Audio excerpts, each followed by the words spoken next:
Coordinate bond क्या होते हैं, जिसमें दो इलेक्ट्रॉन एक ही एटम शेयर करते हैं, है ना। फिर अब आगे देखते हैं। PCl5 प्लस जब Cl नेगेटिव उसमें करेंगे तो PCl6 नेगेटिव बनेगा, वो भी कोऑर्डिनेट बॉन्ड की फॉर्मेशन होती है उसमें। तो ये देखो एग्जांपल्स बहुत इंपॉर्टेंट है। पहला एग्जांपल देखो, NH3 plus H plus goes to HNNH3, मतलब देखते रहोगे तो याद होते रहेंगे ना। ये आया हुआ है Z1 का PYQ है, ठीक है। अगला अगर देखोगे आप, अगला देखो F negative plus BF4 negative जाएगा BF3 नेगेटिव में, तो यहाँ पे भी कोऑर्डिनेट बॉन्ड का फॉर्मेशन हो रहा है। ऐसे क्वेश्चन बहुत सारे आते हैं। PCl5 plus Cl negative is equal to PCl6 negative. थोड़ा इसको डेप्थ में अगर मैं बताऊँ आपको तो डेप्थ में बताने लायक कुछ है नहीं।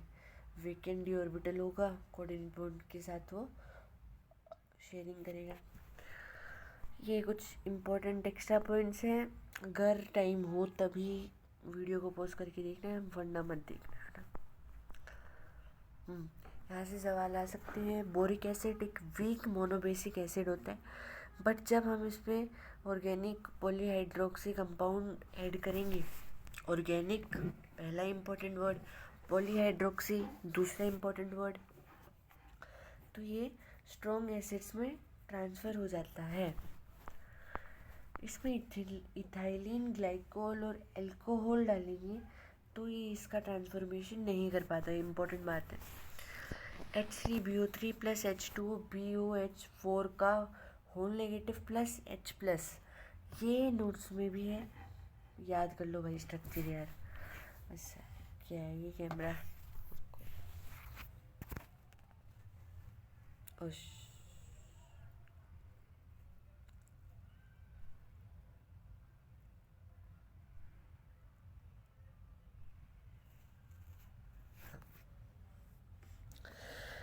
तो आगे देखते हैं।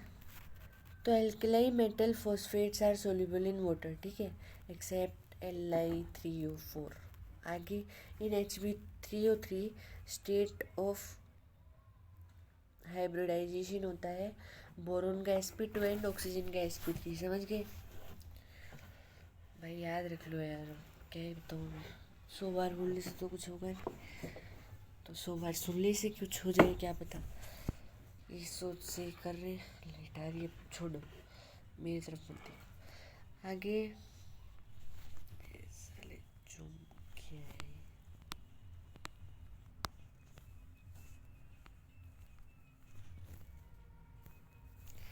हाँ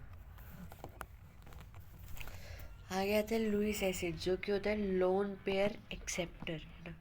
हाइपोवेलेंट कंपाउंड्स होंगे इलेक्ट्रॉन डेफिशिएंट, समझ गए, इलेक्ट्रॉन डेफिशिएंट कंपाउंड्स होते हैं।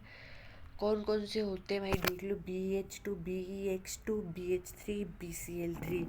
अब इधर भाई देखो भूल जाते हैं, इसलिए नहीं भूलना है, बहुत इम्पोर्टेंट बात है कि नहीं भूलना है कि BeX2 जो होता है वो, और BH3 वो, BeX2 में FCl आ रहा है, चारों के चारों हाइपोवेलेंट कंपाउंड्स होते हैं, बट BH3 में फ्लोरीन नहीं होता। क्यों? क्योंकि बैक बॉन्डिंग होती है, बैक बॉन्डिंग होती है, तो बैक बॉन्डिंग से क्या होगा, बढ़िया सवाल है। तो मैं बोलता हूँ बैक बॉन्डिंग से क्या होगा, बहुत फैंटास्टिक सवाल है कि सर बैक बॉन्डिंग से क्या होगा। तो बैक बॉन्डिंग से मेरे हिसाब से तो हाँ उसके अंदर ही बैक बॉन्डिंग हो जाएगी, तो वो इलेक्ट्रॉन एक्सेप्ट क्यों करना चाहेगा भाई, समझ गए। चल जा, हाँ फिर आता है अपना beryllium 1s2 2s2 ground state में, देख लो इसके कॉन्फ़िगरेशन। बट जो एनर्जी इसको मिलेगी वो होगी भाई हीटिंग, क्योंकि इसको हीट जब अपन करेंगे तो कुछ एनर्जी एक्सेस में बचेगी, जिसकी वजह से ये एक्साइटेशन कर पाएगा, समझ गए। AlX3 वापस से LBRI, क्योंकि आयोनिक इन नेचर। अब आयोनिक इन नेचर हुआ तो क्यों नहीं लुईस एसिड हुआ? तो हमने पढ़ा कि जितने भी हाइपोवैलेंट कंपाउंड्स होंगे वो सारे लुईस एसिड्स हो सकते हैं। बट लुईस एसिड्स क्या सिर्फ कोवैलेंट बॉन्ड्स में बनते हैं? बहुत बढ़िया डाउट है, इसको मैं लिख लेता हूँ।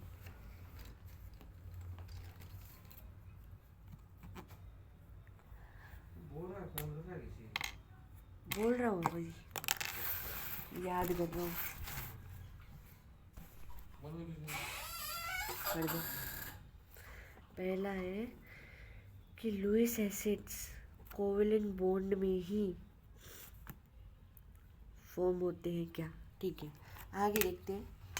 अब AlF3 समझ गए होंगे, समझ गए। All molecule species in which central atom has vacant d orbital can act as Lewis acids। जितने भी होते हैं जिनमें वेकेंट डी ऑर्बिटल है, यहाँ पे कैन है। अब कौन कौन से नहीं कर सकते वो इम्पोर्टेंट बातें हैं ना। देखो, एक तो होता है अपना SF6, दिखे तो आपको, रुको, एक तो होगा आपका SF6 दिख रही है, ये दिख रहा है सॉरी। एक होगा SF6 और एक होगा CCl4। क्यों नहीं करेंगे ये लुईस एसिड की तरह बिहेव? क्योंकि देखो दोनों ही लोन पेयर एक्सेप्ट नहीं कर सकते, ओबियस सी बात है भाई। ठीक है भाई, नहीं पता यार, सच में पता चला ना। SF6 और CCl4 why not Lewis acids. ठीक, आगे देखते हैं। Molecule species in which more electronegative like oxygen is bonded with pi bond to the central atom can act as Lewis acid. मतलब कि देख लो भाई, ये लुईस एसिड की तरह बिहेव कर सकते। जितने भी कैटायंस होते हैं वो लुईस एसिड की तरह बिहेव कर सकते हैं, करते भी हैं। तो देख लो एक बार सबके एग्जाम्पल आप। फिर आता है लुईस एसिडिक स्ट्रेंथ। तो लुईस एसिडिक स्ट्रेंथ हर बार भूलते हैं, याद रखेंगे आपसे। पहला होता है positive charge on oxidation state, है ना। फिर होता है ऑक्सीडेशन स्टेट ज़्यादा तो लुईस एसिडिक स्ट्रेंथ भी ज़्यादा, समझ गए। फिर आता है Lewis acidic strength is inversely proportional to the size. देखो 3 बार बोल लेता हूँ, रिप्ले कर लेना वापस। फर्स्ट ऑक्सीडेशन स्टेट देखते हैं, सेकंड साइज के इन्वर्सली प्रोपोर्शनल होता है, and third for same type of central atom as electronegativity of surrounding atoms increases then Lewis acidic strength increases. Wow, समझ गए। आगे देखो, order of Lewis acidic strength. तो पहले वाले एग्जाम्पल में देख के आप क्या कमेंट कर सकते, देखो हाँ देख लो, क्यों नहीं। पहला Li+ साइज पे हो गया, सेकंड वाला भी साइज पे हो गया, थर्ड वाला चार्ज पे हो गया, फोर्थ वाला भी चार्ज पे हो गया, फिफ्थ वाला साइज पे हो गया, सिक्स वाले भी CCl4 में होगी नहीं अगले, तो ये आसान है। फिर आते हैं लुईस बेस। लुईस बेस होता है लोन पेयर डोनर स्पीशीज। ठीक, तो electron rich species having lone pair होंगे अपने पास।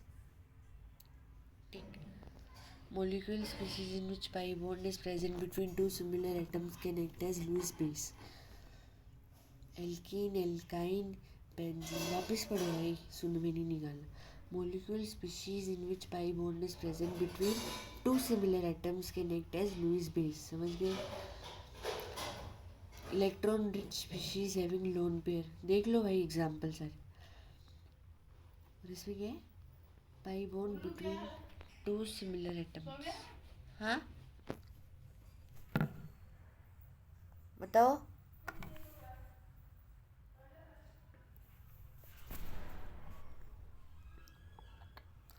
आगे देखते हैं। लुईस बेसिक स्ट्रेंथ, इधर से क्वेश्चन आते हैं हर बार, तो याद रखना कि लुईस बेसिक स्ट्रेंथ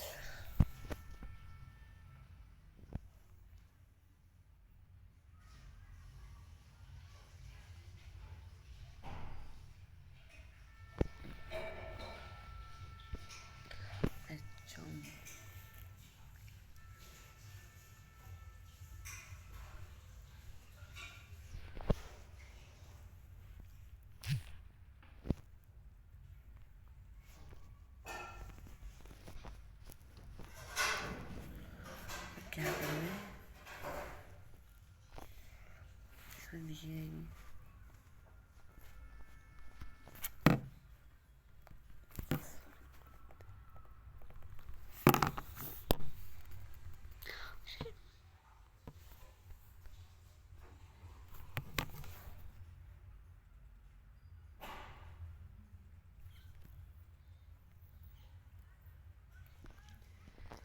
पूरा पूरा आने लगे ना सर्कल।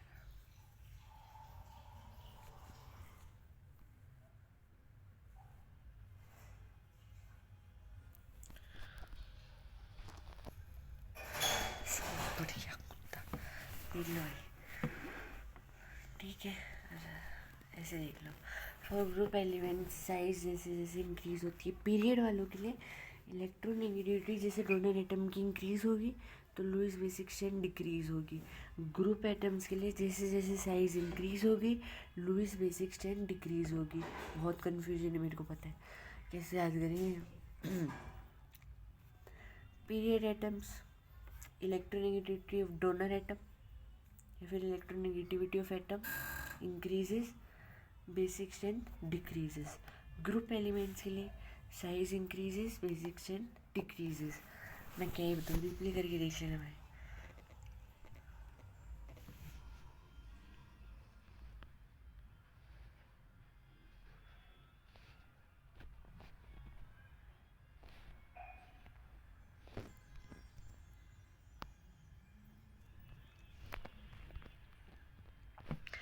देख लो भाई, अभी किसके हैं ग्रुप के, बोलो किसके हैं ग्रुप के। तो ग्रुप एलिमेंट्स में क्या देखा था अपन ने, ग्रुप एलिमेंट्स में as size increases basic strength decreases. Size सबसे ज़्यादा किसकी है, आयोडीन की, तो उसकी वजह से है ना। सेकंड एग्जांपल देखो, NH3 PH3 ASH3 SbH3 और BiH3। अब इसमें अगर देखोगे तो NH3 की क्यों है सबसे ज़्यादा, क्योंकि ये सारी ग्रुप की है, सबसे कम साइज नाइट्रोजन की है, सिंपल। इसकी देखो तो सर इसमें क्या हो गया फिर, सवाल बढ़िया है भाई, इसमें क्या होगा। तो देखो, as electron negativity of donor atom increases Lewis basic strength decreases. तो उसका उल्टा यहाँ पे होगा, इलेक्ट्रोनेगेटिविटी जिसकी सबसे ज़्यादा होगी इन चारों में उसका भाव सबसे कम होगा। समझ गए भाई, नहीं समझ में है देख लेना। NH3NF3 समझ गए, NH3H2OHF। भाई पूरे नहीं बता रहा है यार, तेरे पास टाइम है, यूट्यूब देख रहा है आराम से तो देख ले अच्छे से, है ना। CH4 not a Lewis base, why, क्योंकि इलेक्ट्रॉन डोनेट नहीं कर सकता इसलिए। अब NH3 और PH3 में NH3 का भाई देख ज़्यादा वो तो है नहीं मेरे हिसाब से। पहला इलेक्ट्रोनेगेटिविटी ग्रुप के अगर उसके दोनों के नहीं होता, ये क्लाउड शेयर हो गया, हाइब्रिडाइजेशन नहीं है, प्योर ऑर्बिटल्स की ओवरलैपिंग होती है इनमें, तभी इनमें अपन ड्रैगोस रूल काम में लेते हैं, है ना, तभी। समझ गए। NH3 is more basic than PH3 because इसमें NH3 present in hybridized orbital which is more directional, whereas lone pair of PH3 is present in the pure s orbital which is non-directional। देख मैंने तो समझा नहीं, तू पढ़ के समझ ले, ठीक। तो भाई देख लो, जो मॉलिक्यूल्स हाइपोवेलेंट होंगे वो सारे लुईस एसिड्स होंगे, एंड जिन कंपाउंड्स के पास लोन पेयर होंगे वो लुईस एसिड की तरह बिहेव कर सकते हैं। ये अपन ने बता दी सारी बातें, ठीक है। बेरिलियम के कंपाउंड्स नॉर्मल टेम्परेचर पे एग्जिस्ट नहीं करते। SF6 में वेकेंट डी ऑर्बिटल के बावजूद भी ये लुईस एसिड की तरह बिहेव नहीं करता due to static crowding.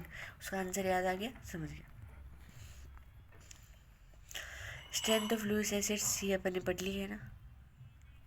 Lewis base octet complete होना चाहिए।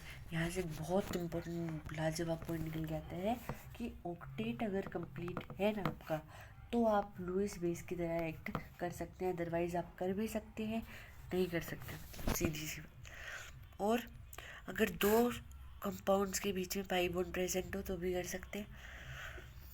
आगे ये आयोनिक बॉन्ड वगैरह देख लेना। हाँ, अब यहाँ पे बात करते हैं। अब ये होता है कोऑर्डिनेशन कंपाउंड, आप बाद में पढ़ोगे, बट स्ट्रक्चर अभी देखना ज़रूरी है। तो देख लो Fe+2 की तरफ आ रहे हैं, जो इम्पोर्टेंट बातें वो देख लो ना।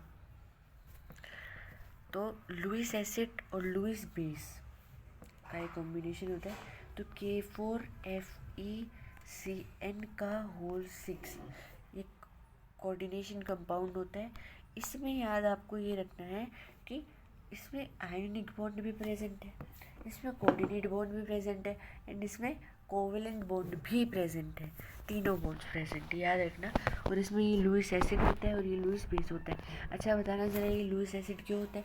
ये लुईस एसिड इसलिए होता है क्योंकि लोन पेयर एक्सेप्ट कर सकता है, क्योंकि इसके पास वेकेंट डी ऑर्बिटल प्रेजेंट है। और ये वाला लुईस बेस क्यों होता है ज़रा बताना। तो ये लुईस बेस इसलिए होता है क्योंकि ये लोन पेयर डोनेट कर सकता है। इसमें डोनेट कौन कर सकता है? डोनेट कर सकता है नाइट्रोजन। इंपॉर्टेंट बात है, याद रखना, ठीक। अब आगे देखो, ब्लू विट्रियल, इसमें भी लुईस एसिड लुईस बेस होता है। और याद रखना कितने वाटर मॉलिक्यूल्स हैं? 4। कितने हैं? 4, ठीक। अब देखते हैं बैक बॉन्डिंग।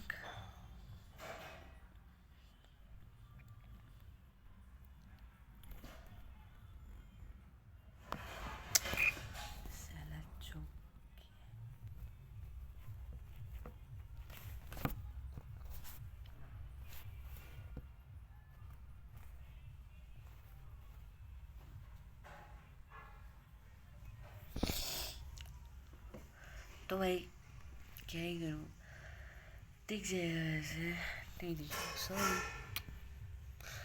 आगे देखो, इन सब molecules octet is not achieved by normal types of bonding, so back bonding can occur to achieve the octet. Weak pi bond, पहला इम्पोर्टेंट बात, ये बनता है equal sharing of electrons between two bonded atoms through sideways overlapping, ठीक है। And equal sharing means both electrons are sharing are contributed, ठीक है। Back bond समझ गए।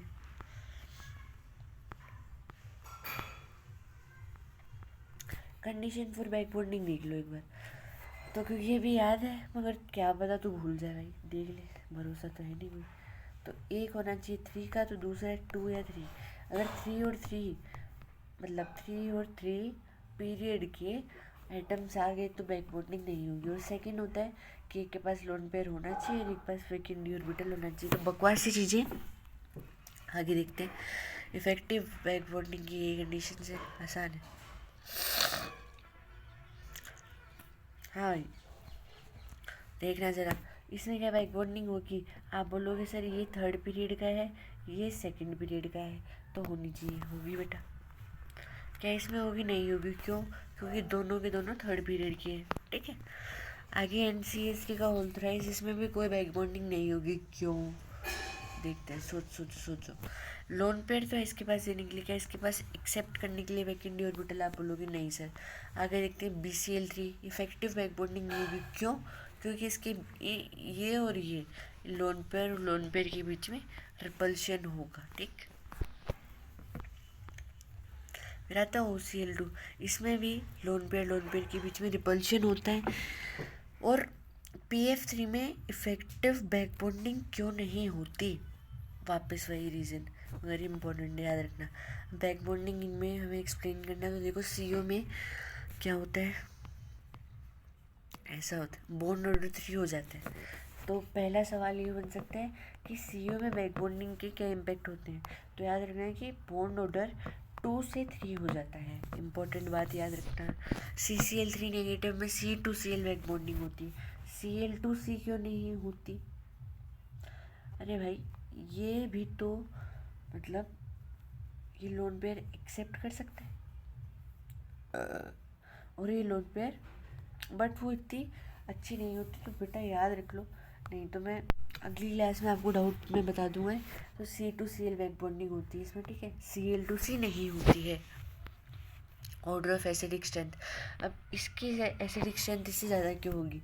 क्योंकि CCl पे लोन पेयर है, इसके पास वेकेंट डी ऑर्बिटल है, बैक बॉन्डिंग या फिर रेजोनेंस की वजह से ज़्यादा स्टेबल हो जाएगा। समझ गए। अच्छा एफ में क्यों नहीं होगी भाई बैक बॉन्डिंग बताना ज़रा। इसमें हो रही है और इसमें नहीं हो रही, क्यों? एफ क्या एक्सेप्ट कर सकता है लोन पेयर? क्या इसके पास वीकेंड डी ऑर्बिटल? आप बोलोगे नहीं, इस वजह से CH3 CHF3 से ज़्यादा एसिडिक स्ट्रेंथ होगा इसका, ठीक।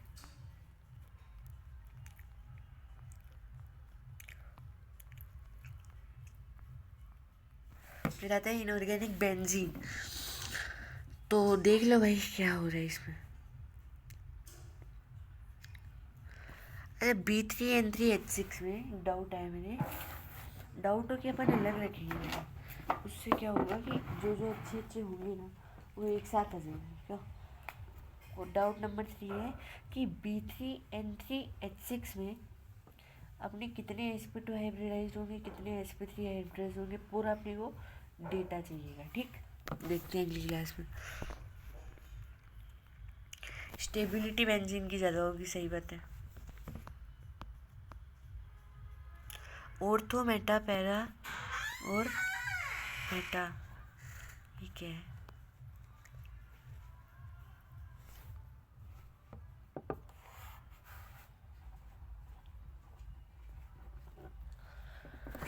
आगे देखते हैं।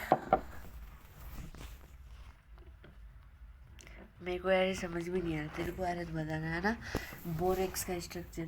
तो बेटा बोरेक्स का वापस, बोरेक्स का पूरा खानदान को रिसर्च मानना है, ठीक है।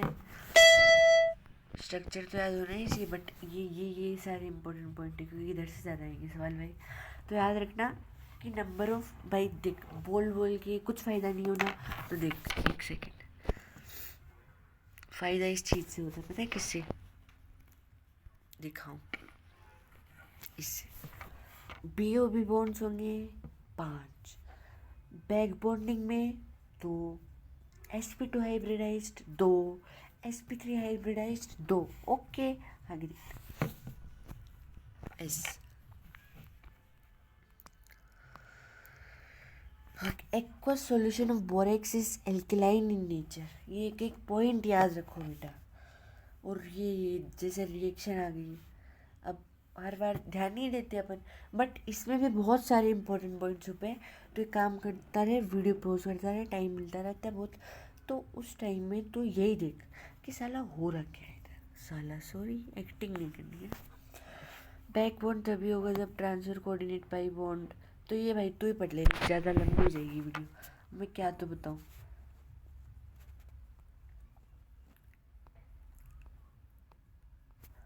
JD के पॉइंट है भाई सारे। तो मतलब मैं बोलूँगा उससे कुछ फ़र्क तो पड़ना नहीं मेरे हिसाब से। तो पढ़ ले आराम से, टीवी पे बड़ी स्क्रीन पे दिख ही रहे, धीरे धीरे काट रहा हूँ मैं, देखता जा।